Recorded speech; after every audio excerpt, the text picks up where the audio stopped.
Profeta Ezequiel, capítulo 22.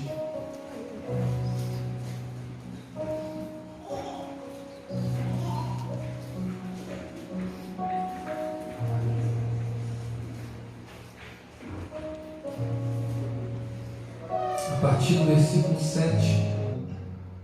Busquei entre eles um homem que tapasse o muro e se colocasse na brecha perante mim, a favor desta terra, para que eu não a destruísse, mas a ninguém a achei. Versículo 31. Por isso eu derramei sobre eles a minha indignação, com o fogo do meu furor os consumi. Fiz cair-lhes sobre a cabeça o castigo do seu procedimento, diz o Senhor Deus. Curve sua cabeça, feche seus olhos, vamos orar em nome de Jesus. Bendito Deus e amado Pai, queremos te glorificar, Senhor, por tudo aquilo que já foi feito essa manhã, e com muita humildade, temor e tremor, Senhor, lemos a Tua palavra e queremos pedir a direção do Senhor para essa ministração. Senhor, fala aquilo que precisamos ouvir, fala aquilo que a Tua igreja precisa ouvir, fala aquilo que eu preciso ouvir, não o que nós queremos ouvir. Espírito Santo, fique à vontade entre nós, que seja jogado por terra nessa hora tudo aquilo que se impor contra a Tua palavra, tudo aquilo que vier como distração, Senhor, para que a Tua palavra não penetre, Senhor, que seja jogado por terra nessa manhã, porque a Tua palavra, Senhor, é mais penetrante que qualquer espada de 2 gumes, Senhor, que penetra até a divisão da alma, Senhor, juntas e medulas. Que ela venha nessa manhã, Senhor, oh Deus, e sonde os nossos corações e trate as nossas feridas, nos trazendo de volta para o centro do Teu querer, para o centro da Tua vontade, Senhor. Senhor, trata conosco essa manhã e toma a direção, em nome de Jesus. Amém e amém. Podemos assentar em nome de Jesus.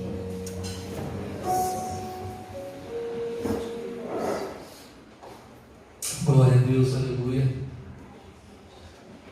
Eu estava buscando o Senhor, pedindo a direção a Deus para essa manhã, e estudando essa palavra, como Deus falou a minha vida, como Deus falou, tratando comigo primeiro, porque a palavra, para ser ministrada, ela precisa primeiro ferir aquele a quem está incumbido de trazer a palavra. Não tem como ministrar algo que aquilo não arda no meu coração primeiro. Não tem como a gente tratar de algo onde primeiro a gente não olhe para dentro de si e permita que o Espírito Santo trate a nossa vida. O capítulo 22 do profeta Ezequiel vai tratar um momento de tristeza, de amargura, de desolação em que o povo estava vivendo. Provavelmente Ezequiel estava entre os aproximadamente 10.000 cidadãos de Judá que foram deportados para a Babilônia quando o rei Nabucodonosor invade Jerusalém. O povo estava vivendo uma vida desregada, sem qualquer compromisso com Deus ou com as coisas do céu.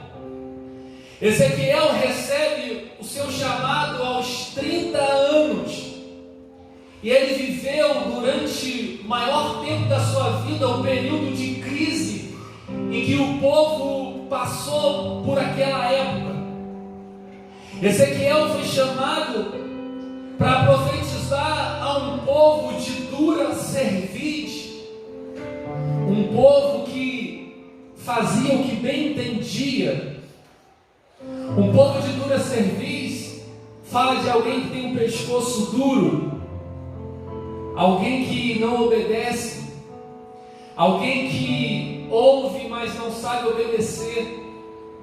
E Ezequiel teve esse desafio de profetizar para esse povo, um povo ter compromisso com as coisas de Deus. Ao ler o capítulo 22 do profeta Ezequiel, eu me deparo com os dias de hoje.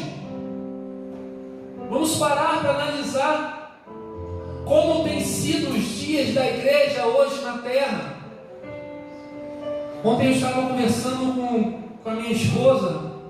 Eu estava falando para a Tatiana assim, antes de Jesus voltar, se ele não espremer a igreja, se não vir um grande problema, a igreja não se volta para Deus. As pessoas estão vendo os problemas, estão ficando sentadas e vendo as coisas dar errado e não conseguem tomar uma atitude e se colocar de pé. E Ezequiel, ele vive esse tempo, só que ao contrário dele estar no meio do povo, ele vive como um profeta, tendo a responsabilidade de falar algo que Deus trazia para ele e dizer para o povo. Um povo que não queria obedecer, que não queria andar nos caminhos certos.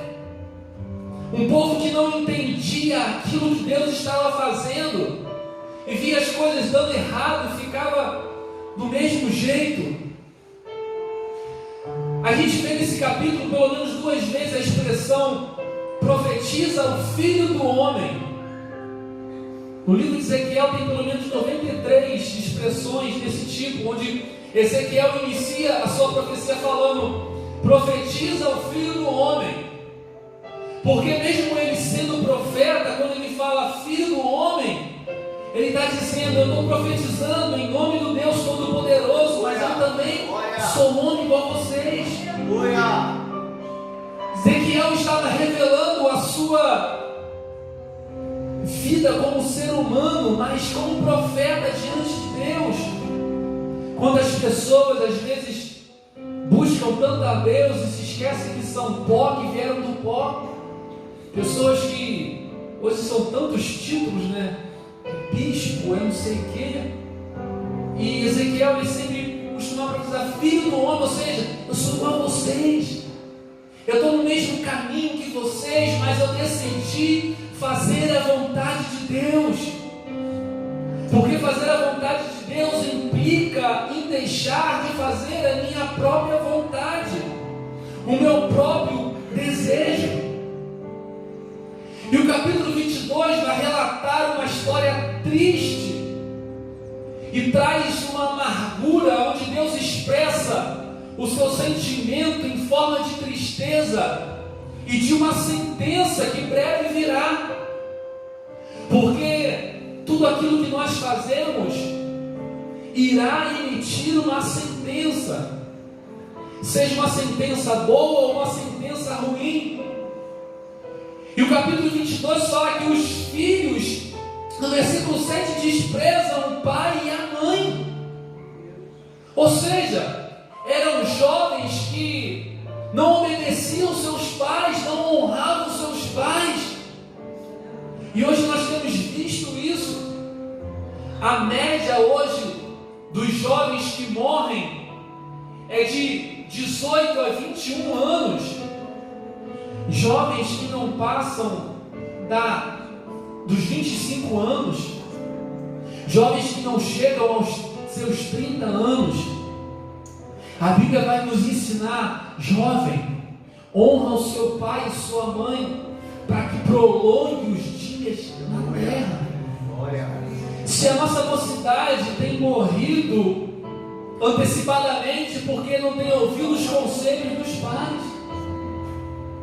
Quantas das vezes a gente vai conversar com alguma mãe, com algum pai que teve seu filho que morreu, seja pelas drogas, ou seja por qualquer outro motivo, porque a ordem natural das coisas não é que o pai enterre o filho, mas que o filho enterre o pai.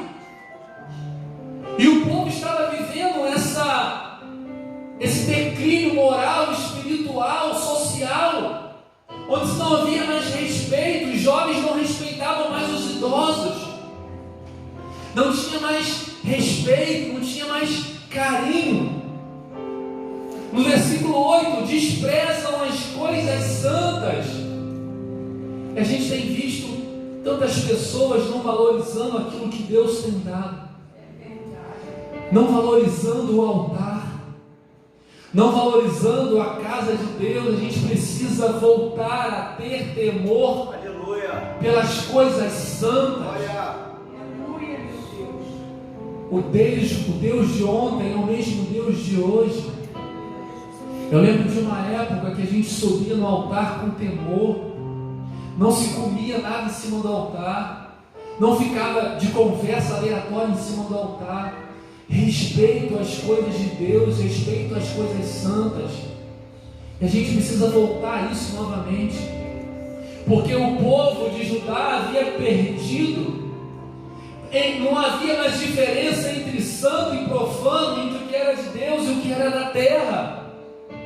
E a gente precisa entender, a valorizar as coisas santas, a valorizar essa cadeira que você está sentado, a valorizar quando você entra por essas portas, porque esse lugar é um lugar onde a presença de Deus habita. Isso não pode fazer indiferença para a nossa vida, isso não pode fazer indiferença para a nossa caminhada em Cristo. Precisamos ter temor das coisas de Deus, santidade. O povo já não se preocupava um com os outros. O capítulo 22 vai falar sobre idolatria e sobre o pecado de Deus, do homem em relação a Deus, e vai falar sobre a falta de amor, de carinho com o próximo. Pessoas que eram para estar responsável de cuidar, de tratar, de trazer carinho, de trazer alento, eram pessoas que extorquiam, eram pessoas que maltratavam, que exploravam o povo. No versículo 25 vai dizer assim: arrebatam a presa e devoram a alma. O que nós mais temos ouvido hoje em dia são pessoas com as suas emoções, com a sua alma ferida, por pessoas que deveriam ajudar, mas maltrataram, por pessoas que deveriam cuidar, mas feriram, e com isso as suas emoções vão ficando destruídas, com a sua alma arrebatada. Versículo 27, ganhando um lucro desonesto. Quantas pessoas hoje estão vendo outro ser humano afundando no fundo do poço, mas continuam extorquindo? Quantas coisas que a gente vê se levantando aí, de pessoas que entram e pegam dinheiro de idoso, pegam dinheiro de aposentado. Quantas falcatruas nós temos visto.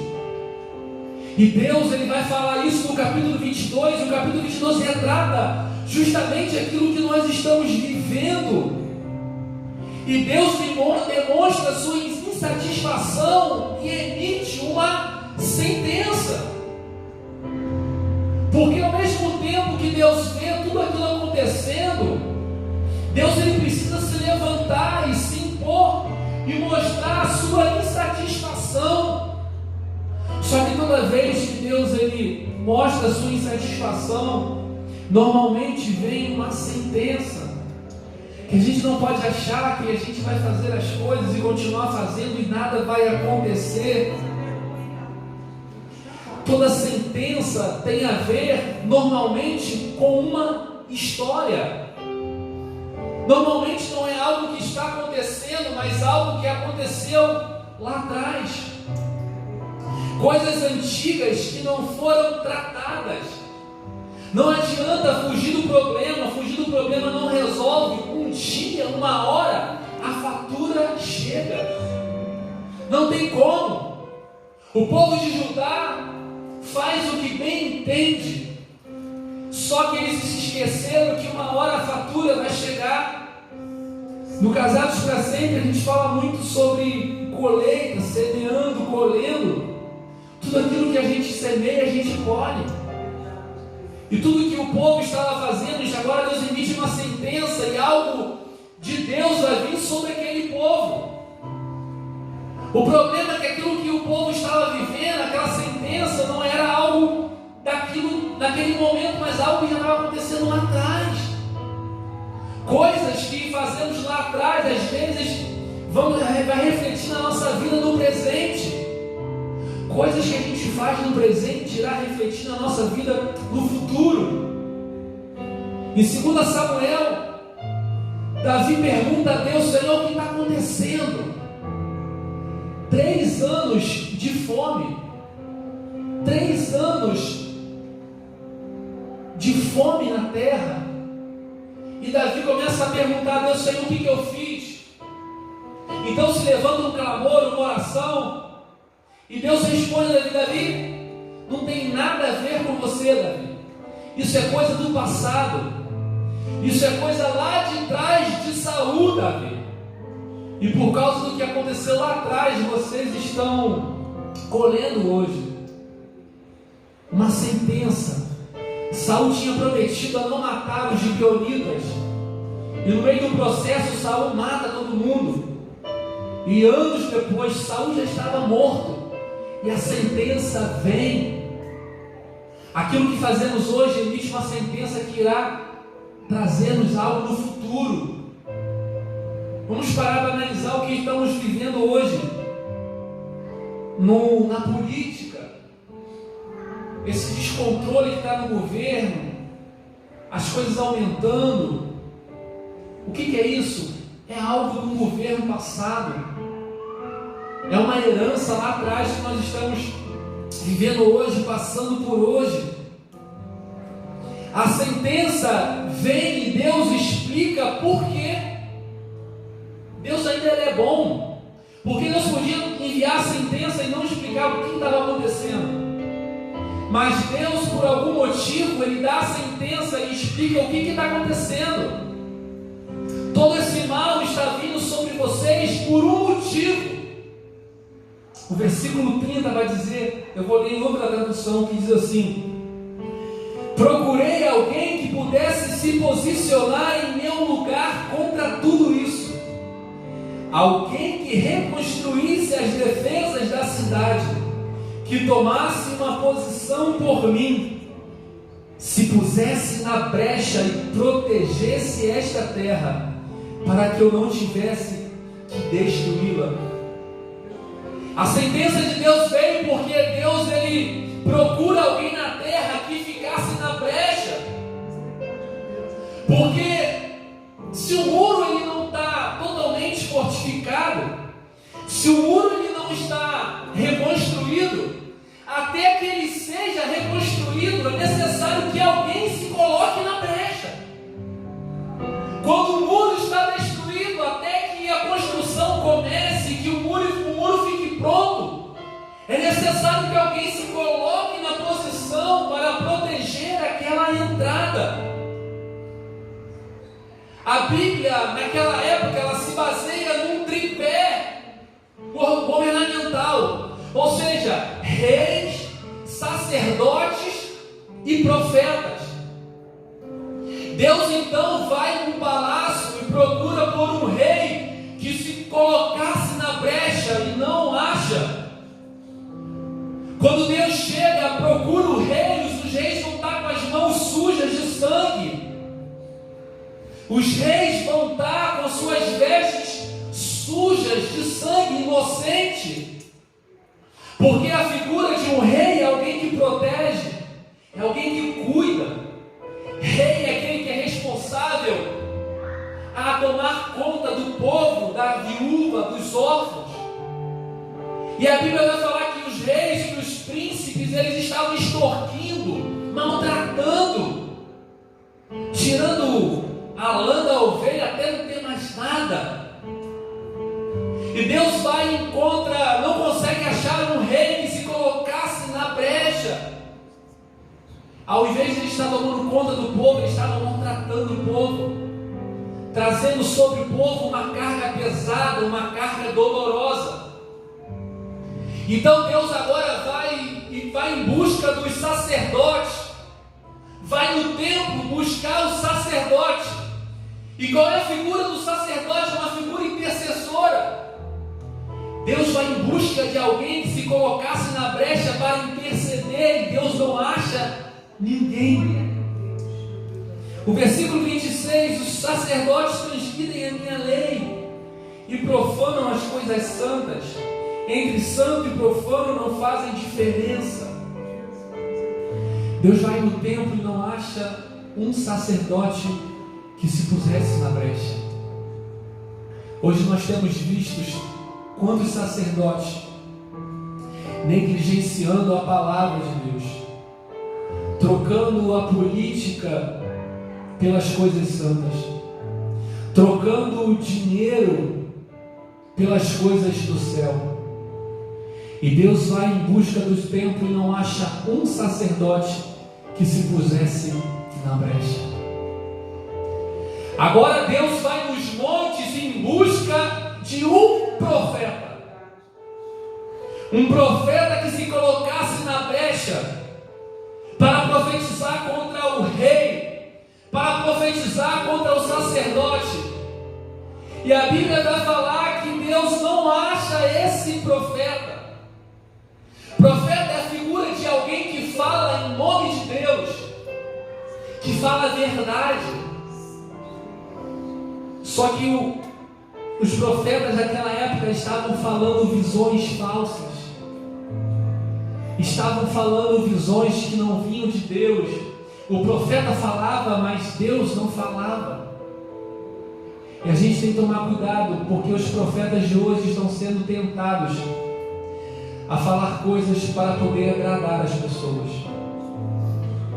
Estão tentados a falar coisas para que a igreja esteja cheia. Porque quando um profeta confronta, nem todo mundo gosta. Quando um profeta confronta, nem todo mundo se alegra. E algumas pessoas viram as costas do profeta. E o capítulo 22, Deus vai em busca desse profeta e ele não acha. Porque o profeta estava falando aquilo que ele queria falar.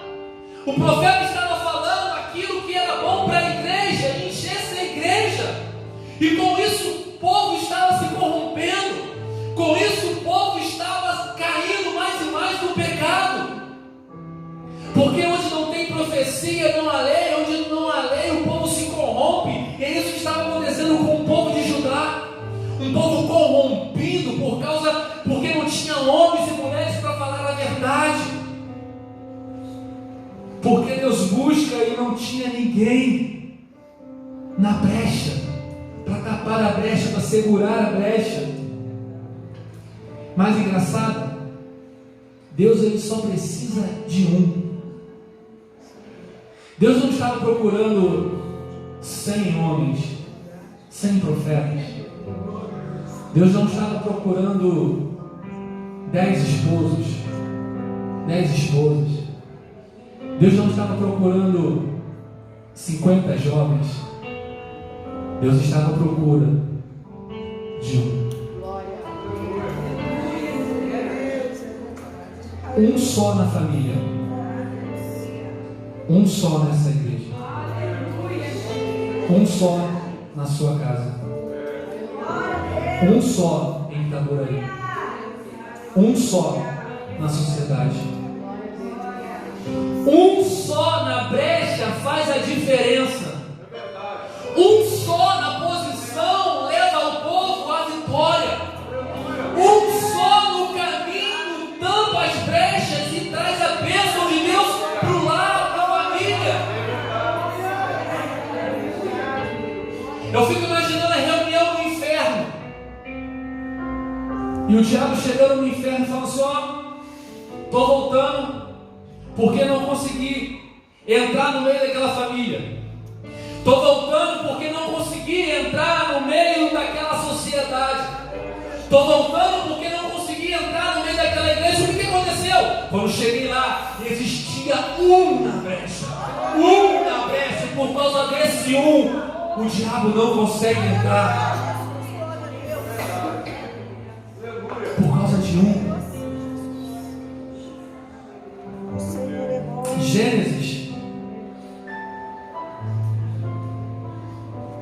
Gênesis capítulo 18.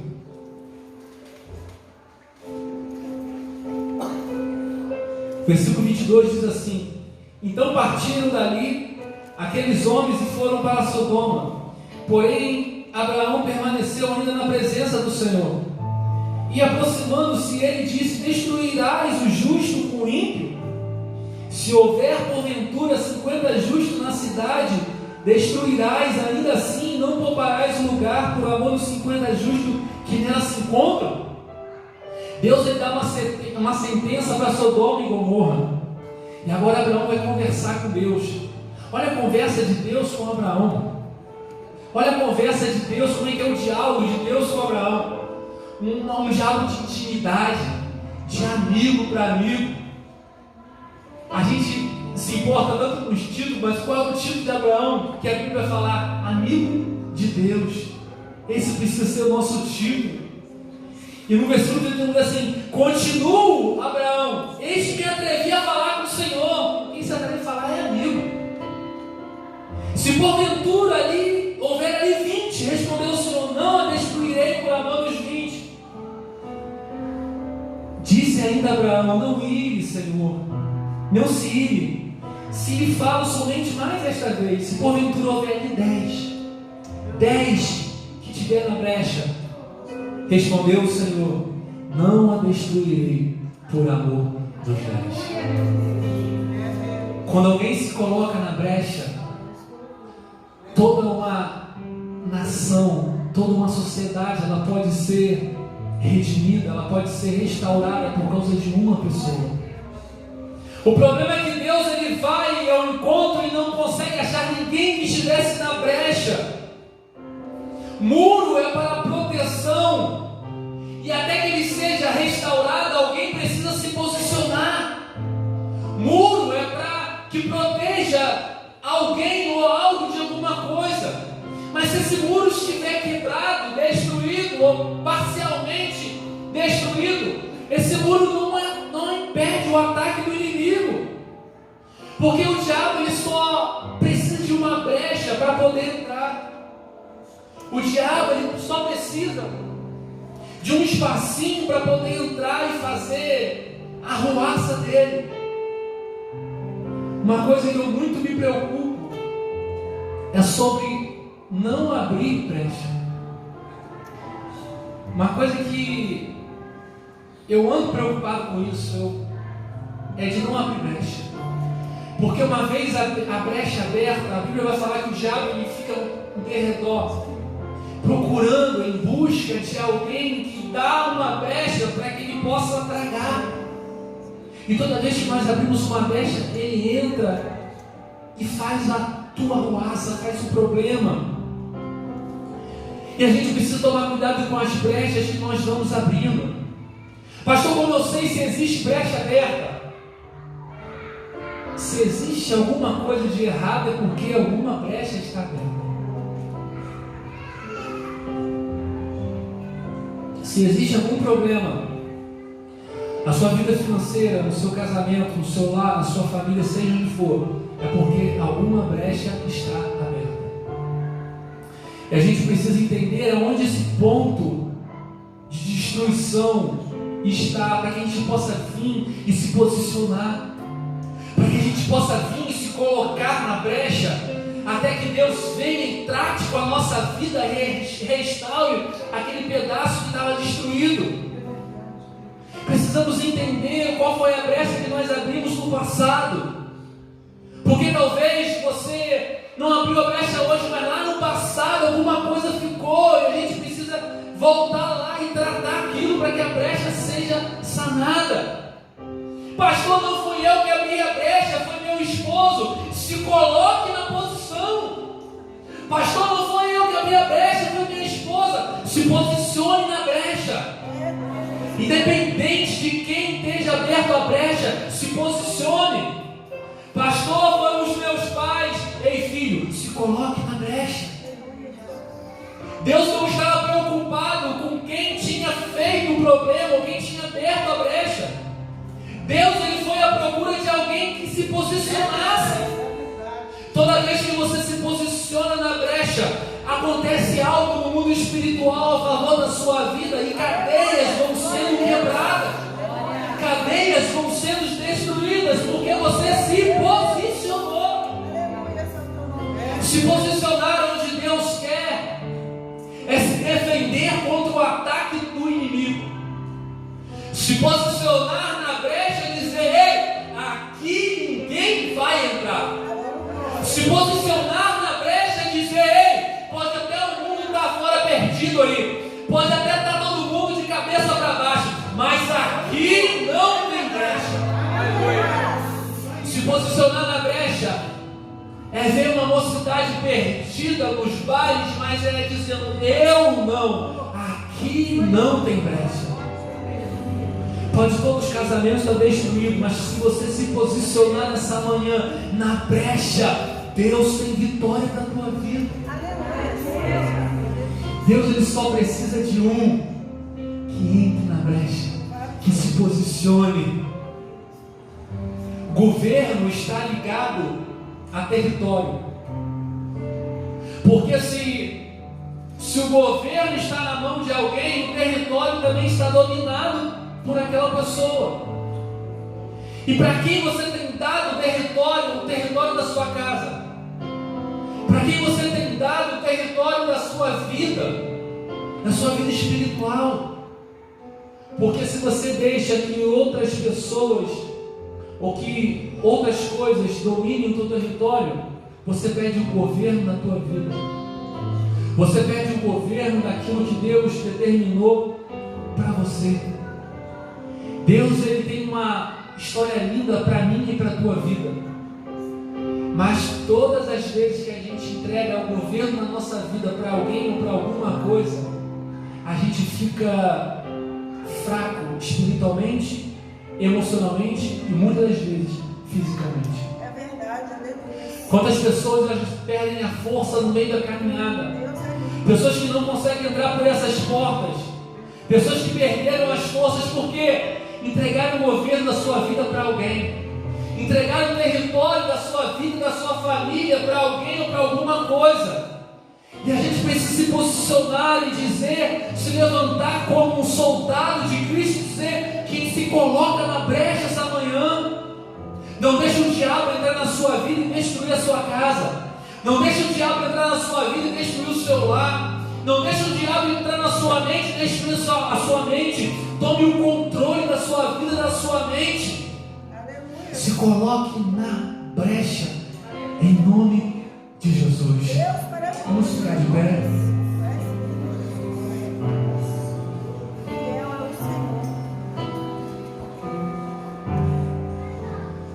Deus está à procura de um que fique na brecha. Para que Deus não destruísse, para que Deus não trouxesse a ruína que estava para vir sobre Judá. Antes disso, Ele procurou um que estivesse na brecha. Infelizmente, todo o caos e destruição veio sobre Judá, porque Deus não encontrou ninguém que estivesse na brecha. Mas em nome de Jesus, nós seremos vitoriosos, porque nós nessa manhã nos colocamos na brecha, nos posicionamos para nos defender contra todo ataque do inimigo. O povo de Judá viveu um período de maior tristeza naquela época. O templo foi destruído e o povo foi tomado cativo, porque não houvesse um que estivesse na brecha. Henry Varley, um grande evangelista do século XIX, em uma de suas ministrações, ele faz uma citação. Ele fala que o mundo ainda não viu o que Deus pode fazer com um homem que se entrega totalmente a Ele. Vou repetir. O mundo ainda não viu um homem que se entregue totalmente a Deus. O que Deus pode fazer por esse homem? E no meio da plateia alguém se levanta, um homem pequeno, de baixa estatura, e diz: pregador, eu quero ser esse homem. E eu vou ler que o nome dele, que o nome dele em inglês é bem difícil, não sei nem se vou acertar. Dwight Lyman Moody, mais conhecido como Evangelista Moody. Antes da sua morte, ele ganhou mais de 1 milhão de vidas para Jesus. A biografia dele vai dizer que ele reunia mais de 1000 crianças numa escola bíblica dominical. Detalhe, um homem sem cultura, um homem sem estudo, e que fundou centenas e centenas de escola bíblica dominical e seminários. Tem o seminário Moody, que é um seminário conhecido lá fora, porque ele se colocou na brecha. Ele decidiu se colocar na brecha e ver o que Deus tinha para a vida dele. Talvez você aqui essa manhã olhe para dentro de você e fale assim: pastor, eu não tenho condição nenhuma, eu não tenho jeito, eu não tenho estudo, eu não tenho jeito de falar. Mas se você decidir se colocar na brecha, Deus pode fazer algo grandioso na sua vida. Se você decidir se colocar na brecha como o Moody fez, Deus ele pode trazer sobre a tua vida algo sobrenatural. Porque Deus não precisa de grandes homens. Deus ele não precisa de pessoas intelectuais, muito estudiosas, com faculdade. Deus ele procura alguém que esteja na brecha. Feche seus olhos em nome de Jesus. Louvado seja o teu